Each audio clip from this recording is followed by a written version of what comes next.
Saudaraku yang kekasih, menjadi pengikut Kristus yang setia adalah harus memiliki panggilannya di dalam hidup ini. Dan menjadi pengikut Kristus yang setia adalah harus memiliki Injilnya di dalam hidup ini. Dan bahkan menjadi pengikut Kristus yang setia harus senantiasa mengalami kasih karunia demi kasih karunia di dalam hidup ini. Nah, saudara kekasih, hari ini saya akan berbicara tentang 3 perihal menarik dari kitab Roma pasal 1 ayat 1 sampai ayatnya yang ke-7. Dari Paulus, hamba Kristus Yesus yang dipanggil menjadi rasul dan dikuduskan untuk memberitakan Injil Allah. Injil itu telah dijanjikannya dari sebelumnya dengan perantaraan nabi-nabinya dalam kitab-kitab suci tentang anaknya yang menurut daging diperanakan dari keturunan Daud dan menurut roh kekudusan dinyatakan oleh kebangkitannya dari antara orang mati, bahwa ia adalah anak Allah yang berkuasa, Yesus Kristus Tuhan kita. Dengan perantaraannya kami menerima kasih karunia dan jabatan rasul untuk menuntun sebuah bangsa supaya mereka percaya dan taat kepada namanya. Kamu juga termasuk di antara mereka. Kami telah dipanggil menjadi milik Kristus. Kepada kamu sekalian yang ditinggal di Roma, yang dikasihi Allah, yang dipanggil dan dijadikan orang-orang kudus, kasih karunia menyertai kamu dan damai sejahtera dari Allah Bapa kita dan dari Tuhan Yesus Kristus. Saudara yang kekasih, berdasarkan dengan catatan saya, maka ada 3 perihal yang saya akan ajarkan untuk semua saudara-saudara seiman dalam kehidupan kekristenan maupun untuk semua orang yang belum mengenal Kristus dan yang belum percaya kepada Kristus, termasuk supaya setiap orang yang bisa mendengar ajaran ini melalui video ini bisa mendapatkan kekuatan rohani dan bahkan bisa kehidupan hubungan dengan Tuhan terus dibaharui sehingga terus mendekatkan diri dengan Tuhan di setiap waktu. Nah, di dalam catatan saya, hal pertama berbicara tentang menjadi hamba Kristus, ayatnya yang ke-1. Untuk menjadi hambanya Kristus, maka ada berbagai hal yang proses demi proses yang harus kita lewati. Ada berbagai tahap demi tahap kehidupan yang harus kita melewati, dan bahkan ada berbagai persoalan demi persoalan yang harus kita melewati atau harus kita berhadapan dengan persoalan-persoalan itu. Dan bahkan saudara kasih, ketika kita berbicara tentang menjadi hamba Kristus, maka kita sebagai orang Kristen yang sudah percaya kepada Tuhan, atau kita sebagai orang yang benar-benar sungguh-sungguh sudah menyerahkan hidup kita kembali kepada Tuhan dengan secara total dan bahkan hanya hidup untuk menyenangkan hati Tuhan di setiap waktunya, tentu kita harus menyadari bahwa menjadi hamba Tuhan, tugas kita adalah untuk menjadi saksinya Tuhan. Tugas kita adalah untuk melayani Tuhan. Tugas kita adalah untuk menjadi terangnya Tuhan, menjadi garamnya Tuhan. Dimanapun kita berada, kita senantiasa harus menjadi saluran berkat. Dan bahkan ingat saudaraku yang kekasih, menjadi hamba Tuhan, hidup kita adalah merupakan perwakilan daripada Tuhan itu di bumi ini. Dengan tujuannya adalah supaya orang lain melihat cara hidup kita yang berkenan di hadapan sesama kita, maupun yang berkenan di hadapan Tuhan. Orang-orang yang telah melihat hal dari kehidupan kita itu, mereka ingin untuk turut memuliakan dan membesarkan nama Tuhan. Dan bahkan saudara kasih, menjadi hamba Tuhan, sebelum kita menjadi pelayannya Tuhan, kita sangat perlu untuk dipersiapkan. Nah, persiapan demi persiapan menjadi seorang hamba Tuhan, itu yang disebut proses demi proses yang harus kita lewati. Tujuannya adalah untuk meletakkan dasar pelayanan yang baik dalam kehidupan kita. Dan bahkan persiapan yang harus kita lakukan adalah harus mempersiapkan kebenaran Tuhan dalam hidup kita, pengetahuan tentang isi Alkitab, dan bahkan terus dikuduskan dan disucikan untuk menjadi alat kerajaan Tuhan yang berkenan dan yang bisa menjadi saluran berkat Tuhan di dimanapun berada. Dan bahkan yang lebih menariknya lagi, ketika kita berbicara tentang ingin untuk menjadi hamba Tuhan, maka ciri-ciri khas daripada hamba Tuhan yang benar, hamba Tuhan yang memiliki dasar pelayanan yang benar, dasar kehidupan yang berkenan di hadapan Tuhan, bahkan memiliki hubungan yang baik dengan Tuhan, bahkan dengan sesama. Pada hakikatnya, seorang hamba Tuhan memiliki ciri khas yang menarik, yaitu memiliki panggilan Tuhan di dalam hidupnya. Dan bahkan panggilan Tuhan yang ada dalam kehidupan seorang hamba Tuhan untuk tujuannya melayani Tuhan. Panggilan utamanya adalah dipanggil Tuhan untuk hidup dalam kekudusan. Sebab tanpa kekudusan, seorang hamba Tuhan tidak bisa melihat Tuhan dengan benar. Dan memang jelas, dengan mata jasmani kita tidak bisa melihat Tuhan dengan secara jelas. Tetapi dengan melalui panggilan kita, panggilan diizinkan Tuhan untuk terjadi dalam kehidupan kita, untuk menjadi hambanya, untuk senantiasa melayani Dia. Dan bahkan panggilan kita untuk senantiasa dikuduskan itu membuat kita semakin yakin dan percaya. Dan bahkan kita semakin melihat bahwa Tuhan semakin ada berserta dengan kita dimanapun berada. Dan bahkan kita meyakin dan percaya bahwa panggilan kita adalah supaya kita hidup bersama dengan Tuhan, sekalipun kita tidak pernah melihat Dia dengan mata jasmani kita dengan sempurna, tetapi mata iman kita terus melihat Dia, terus memandang Dia sebagai satu-satunya Tuhan yang benar, Sang Juru Selamat untuk semua orang. Nah, saudara kekasih, pada hakikatnya kita menjadi hamba Tuhan, dan bahkan sebelum menjadi hamba Tuhan, kehidupan kita yang sebenarnya adalah hidup di dalam keberadaan yang penuh dengan dosa, kenajisan, kejahatan, dan bahkan hal-hal yang tidak berkenan kepada Tuhan. Itu yang sering kita lakukan. Tetapi oleh karena kesempatan yang Tuhan berikan dengan begitu besar dalam kehidupan kita, maka kita dipanggil oleh Tuhan untuk menjadi hambanya Tuhan. Dan tujuan Tuhan memanggil kita adalah supaya kita benar-benar dipersiapkan untuk menjadi saksinya Tuhan. Dan bahkan ingat saudara kekasih, ketika sebelum status kita menjadi hamba Tuhan, dan sekalipun kita waktu itu hidup dalam keberadaan yang penuh dengan dosa, tetapi oleh kemurahan Tuhan, Tuhan memanggil kita dari kehidupan yang demikian yang penuh dengan dosa. Tuhan memindahkan dari kehidupan yang gelap kita itu. Tuhan mengubah semuanya. Tuhan menuntun hidup kita. Tuhan membawa kita kepada jalan terangnya. Dan di dalam terang itu saudara kekasih, kita bukan hidup lagi dengan, atau kita mau terus bersahabat lagi dengan dosa, atau kita mau terus untuk bergaul lagi dengan hal-hal yang jahat itu. Tetapi di dalam kehidupan yang penuh dengan terang daripada Kristus yang kita senantiasa diam dan tempati, disitulah ada panggilan Tuhan.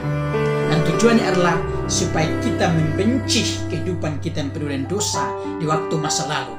Dan tujuan panggilan kita untuk hidup dalam terangnya Tuhan dengan penuh kekudusan ialah untuk kita meninggalkan cara hidup kita yang lama, yang penuh dengan dosa dan yang tidak berkenan kepada Tuhan.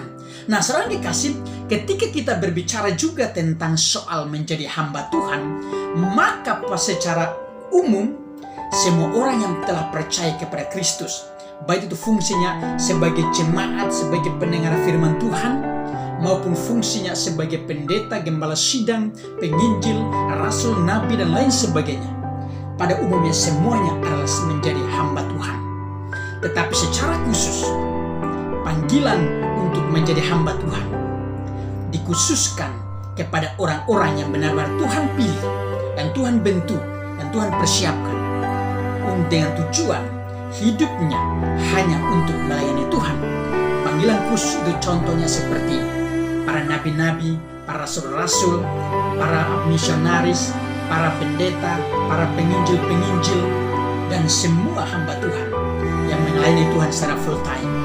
Itulah orang-orang yang dikatakan sebagai memiliki panggilan khusus di dalam hidupnya hanya untuk Tuhan. Nah, saudara dikasih, dan ketika kita berbicara soal panggilan kita untuk menjadi hamba Tuhan, maka hal yang menariknya, Alkitab menyatakan bahwa hendaklah panggilan kita sepadan atau sekata atau sesuai dengan Injil. Jadi apa yang tertulis pada Injil, hidup kita atau panggilan yang kita miliki dalam hidup kita harus sama seperti itu.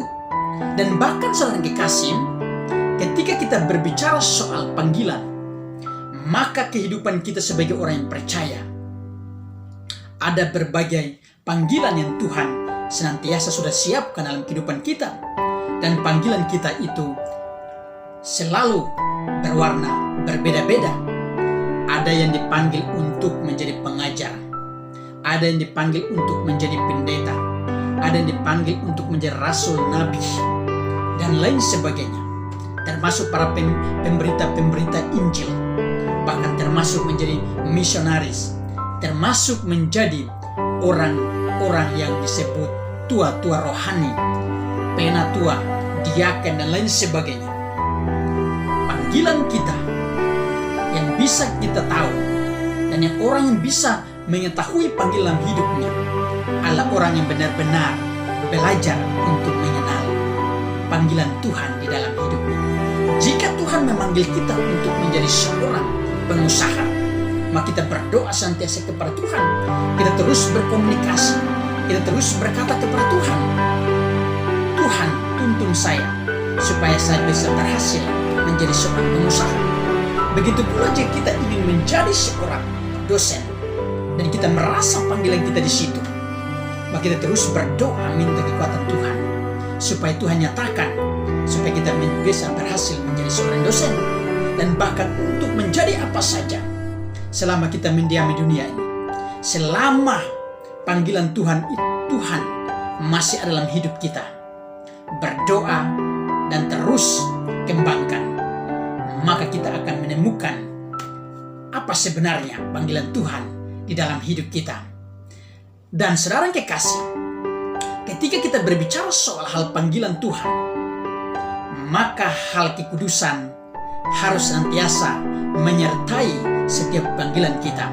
Sebab Alkitab berkata, hendaklah kamu kudus, sebab Tuhan yang kita sembah adalah Tuhan yang kudus. Ingat, dipanggil untuk menjadi hambanya Kristus, kita juga harus memiliki kekudusan hidup. Sebab Tuhan yang kita ingin layani adalah Tuhan yang kudus adanya. Haleluya, itu hal yang pertama. Hal yang kedua, yaitu berbicara tentang memahami Injilnya. Ayat yang kedua sampai ayatnya yang keempat. Berbicara soal Injil, Injil ini adalah sebuah janji Tuhan Allah dari semulanya, yang dimana Tuhan pada mulanya sudah menjanjikan melalui para nabi-nabinya di zaman perjanjian lama. Dan bahkan nabi-nabi itu telah menuliskan secara rapi, secara teratur, secara benar, dan telah disusun dengan begitu indah dan baiknya untuk dapat bisa menjadi berita yang penuh kekudusan, berita kebenaran daripada kerajaan Tuhan itu, dan bahkan berita yang langsung berasal daripada mulut daripada Tuhan Allah itu dari semulanya. Dan bahkan Injil yang telah dijanjikan oleh Tuhan itu di zaman perjanjian baru menjadi kenyataan, yaitu Injil itu telah menjadi seorang manusia yang disebut Kristus itu, dan Kristus adalah Injil, dan Injil adalah Kristus, dan Injil adalah kabar sukacita bagi seluruh dunia, kabar keselamatan. Dan bahkan Injil adalah kabar penuh kegembiraan, kabar penghibur, yang sakit disembuhkan, yang lemah dikuatkan, yang susah hatinya dihibur. Bahkan Injil adalah pengetahuan yang tidak pernah berhenti. Injil memiliki kekuatan untuk bisa menyelamatkan orang, bisa memerdekakan orang. Dan bahkan karena Injil langsung merupakan sebuah janji Tuhan, maka ketika diberitakan, setiap Injil yang keluar daripada mulut Tuhan, dan bahkan melalui para hamba-hambanya, termasuk para hamba Tuhan di zaman anugerah ini, ketika Tuhan memakai setiap mulut kita untuk menyatakan Injil itu kepada setiap orang, maka hasilnya yang kembali kepada Tuhan adalah setiap orang pasti dimerdekakan dari ketidakpercayaan kepada Tuhan. Dia berubah menjadi percaya kepada Tuhan. Dari setiap orang yang suka melakukan kejahatan, justru ketika mendengar Injil, maka imannya mulai bertumbuh dan ia hanya mengaku bahwa Yesuslah Tuhan dan Juru Selamat bagi seluruh manusia di atas muka bumi.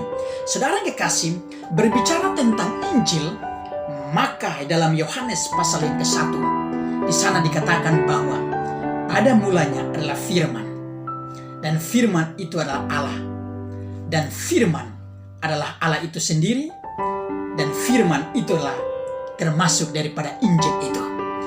Injil yang kita dengar merupakan kekuatan kuasa yang senantiasa akan bisa mengubah cara hidup kita. Mengapa Injil bisa mengubah cara hidup kita? Sebab Injil mengandung kepribadian langsung daripada Kristus yang sudah ada di zaman dahulu, zaman sekarang ini, dan bahkan sampai selama-lamanya. Dia tetap ada untuk selama-lamanya. Dan mengapa Injil ini berkuasa untuk mengubah kita? Selain karena dia adalah merupakan kepribadian daripada Kristus itu, Injil mengandung ilmu pengetahuan. Pengetahuan yang kita dapatkan daripada Injil senantiasa akan mengubah cara berpikir kita. Yang tadinya suka berpikir yang jahat, yang suka berpikir hal yang jorok, hal-hal yang tidak berkenan kepada Tuhan. Justru ketika Injil hadir dalam kehidupan kita sebagai sebuah pengetahuan, dasar pengetahuan yang begitu indah dan begitu suci dan kudus adanya, maka akan terus memperbarui hidup kita, supaya semakin hari semakin kita didapati oleh Tuhan, semakin menuju kepada sebuah kesempurnaan yang bisa berkenan di hadapan Tuhan. Dan bahkan ketika hidup kita terus dibarui oleh Injil, maka pertumbuhan rohani kita semakin bertumbuh, mengenal Tuhan dengan benar, kita terus mendekatkan diri. Untuk itu saudara kasih, ketika kita menjadi orang Kristen, jadikanlah dasar pengetahuan paling utama dalam hidup kita.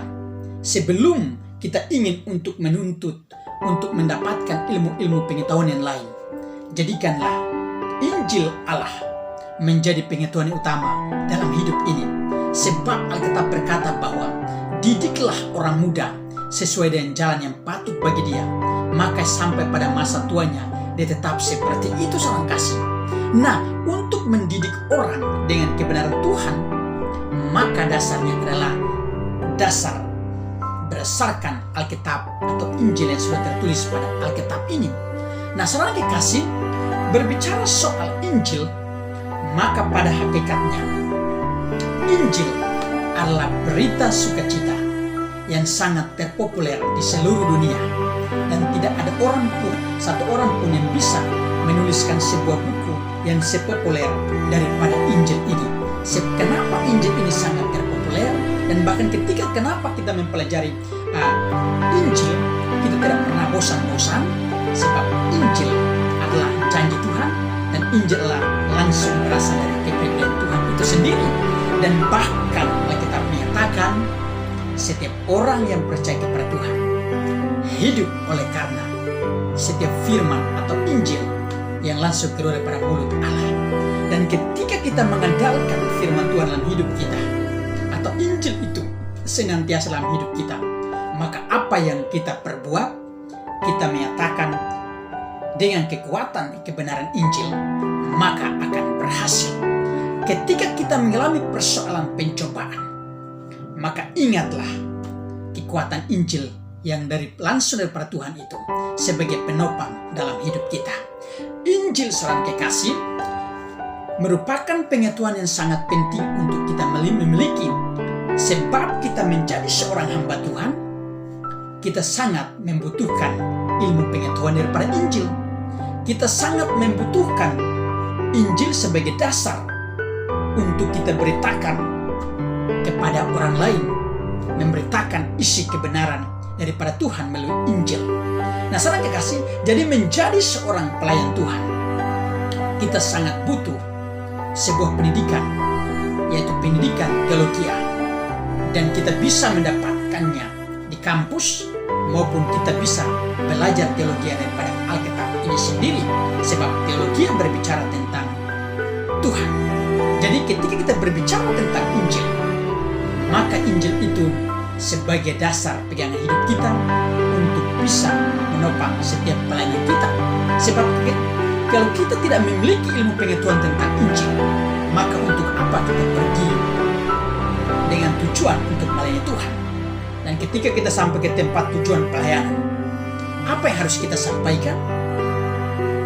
Jika kita tidak memiliki Injil dalam hidup kita. Tetapi ketika kita memiliki Injil dalam hidup kita, maka dimanapun kita berada untuk melayani Tuhan, berita tentang Injil kita akan beritakan. Dan bahkan Injil ini serang kasih adalah sebuah janji Tuhan yang terus memotivasi kita sebagai orang Kristen terus memiliki tugas utama kita, yaitu pergi memberitakan Injil Kristus itu mulai dari satu ujung bumi sampai kepada ujung-ujung bumi yang lain. Nah, saudara kekasih, untuk itu karena Injil merupakan sebuah janji Tuhan, maka kita sebagai orang Kristen kita terus belajar akan Injil. Tujuan pentingnya daripada kita membaca firman Tuhan atau Injil, dan tujuan pentingnya kita mempelajari Injil adalah supaya kita terus menambah pengetahuan dalam hidup kita. Wawasan kita terus dikembangkan dan bahkan terus berkembang hidup kita untuk terus mengenal tentang hubungan kita dengan Tuhan dan bahkan terus mengenal kepribadian daripada Tuhan dan seluruh kehendaknya.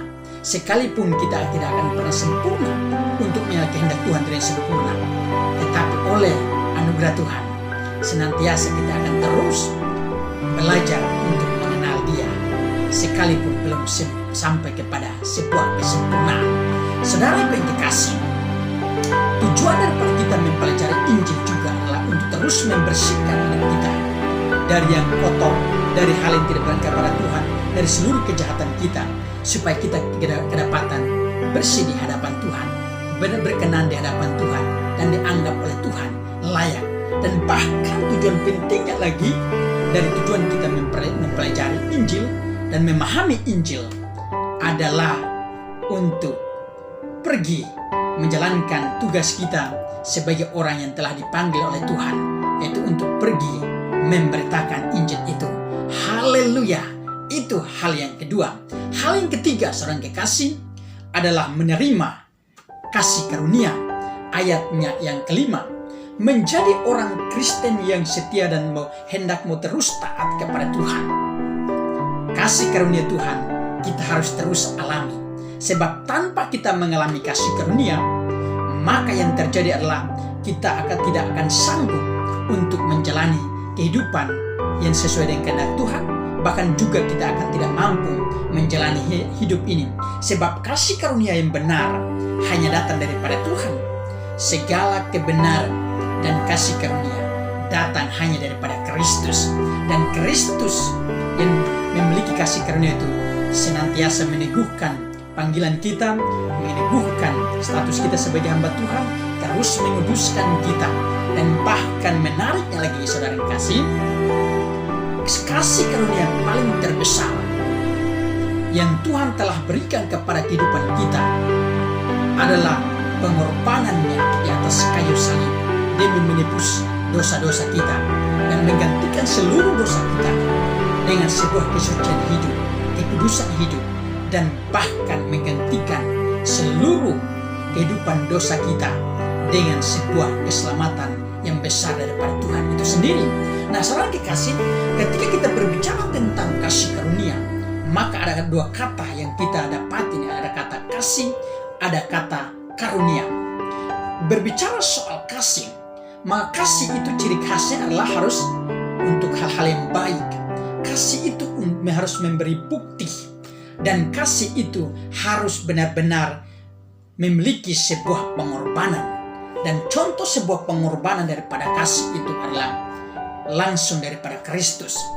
Kristus memiliki kasih disebut kasih yang agape. Kasih yang agape adalah kasih yang penuh dengan pengorbanan.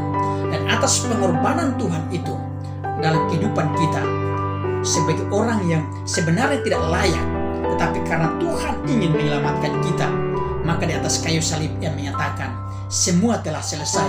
Yang kata lain bahwa seluruh beban dosa yang terus memperbudak kita, yang belum kita bisa mampu untuk melepaskan hidup kita dari keberadaan dosa itu, justru Tuhan Yesus menyatakan semua Dia tidak perhitungkan, semua Dia sudah bereskan, semua Dia sudah lepaskan.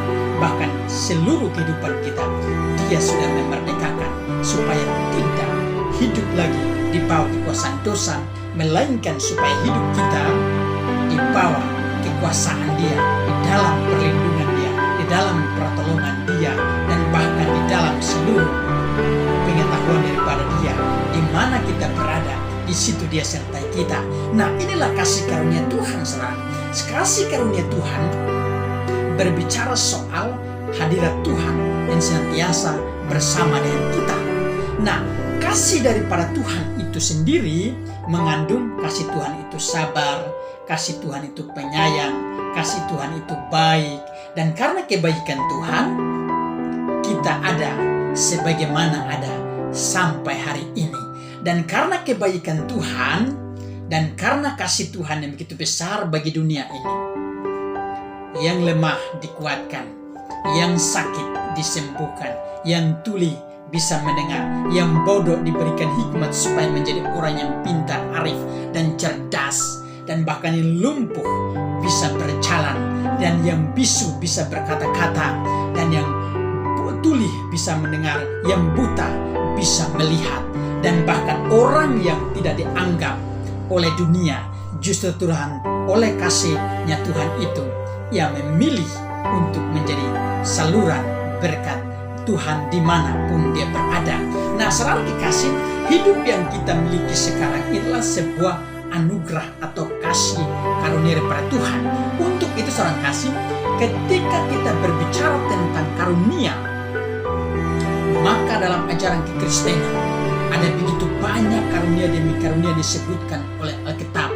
Ada karunia penglihatan, nubuatan, pengajar, dan lain sebagainya. Tetapi ingat, semua fungsi dan tugas utama daripada semua karunia-karunia yang kita miliki dalam kehidupan kita sebagai hambanya Kristus, tujuannya satu, untuk saling melengkapi, untuk melayani, membesarkan dan mempermuliakan nama Tuhan dimanapun kita berada.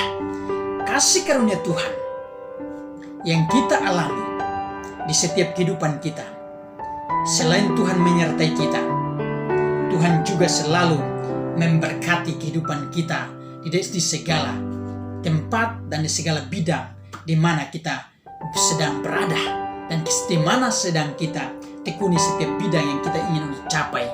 Maka Tuhan oleh kasih karunia-Nya membuatnya menjadi berhasil. Haleluya. Saudara yang kasih, mulai hari ini belajarlah untuk memiliki panggilan Tuhan dalam hidupmu.